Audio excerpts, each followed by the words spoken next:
I'm here on the Golan Heights in northern Israel, close to Israel's border with Syria. Behind me is the Alpha Line. West of the Alpha Line is Israel.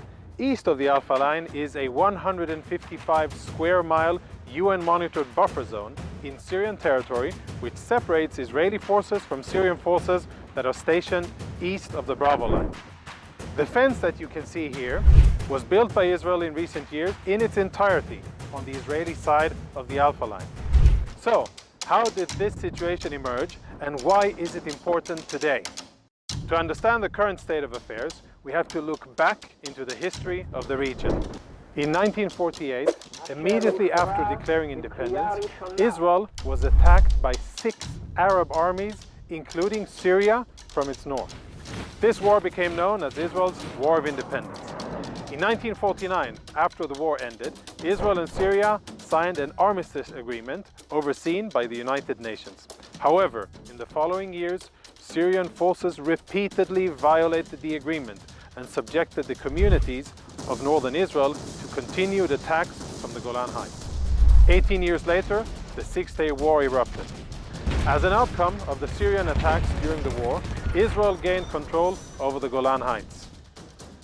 On October 6, 1973, the holiest day in the Jewish calendar called Yom Kippur, Syria launched a surprise attack on Israel from the north, along with Egypt from Israel's south. In a 3-week-long Yom Kippur war, Israel countered the Syrian attack and retained its positions on the Golan Heights by the end of the war. In the aftermath of the war, the United States and the Soviet Union brokered an Israeli-Syrian agreement on disengagement. The agreement was then adopted by the UN Security Council under Resolution 350. This established the Alpha Line, which separated between Israeli and Syrian territory, and a UN-monitored buffer zone between Alpha and Bravo lines separating both of our military forces. The demilitarized zone and the limitation zone are supervised by a UN disengagement observer force called UNDOF, which is mandated to ensure that no military personnel or munitions enter that specific area. But in recent years, Iranian-led terror activity inside Syria has posed an increased threat to Israel's security and to the stability of the agreement of disengagement. Since the outbreak of the war in Syria in 2011, Iran has attempted to entrench itself and its proxies, including the Lebanese terror group Hezbollah in southern Syria, close to Israel's border. During 2018 and 2019, Iranian militants launched direct aerial attacks on Israel from inside Syria.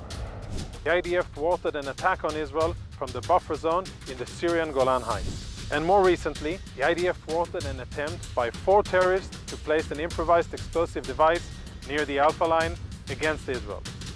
The terrorists crossed the buffer zone between Israel and Syria towards the Israeli security fence before they were stopped by IDF troops. These incidents constitute severe violations of the agreement on disengagement.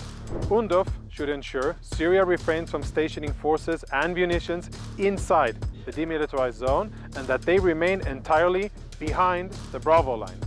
Israel is fully within its rights to cross the fence, bearing in mind that it doesn't cross the Alpha Line, because the fence is several meters shy of the Alpha Line. Crossing the fence does not mean entering into Syrian territory, it only means that we crossed our fence.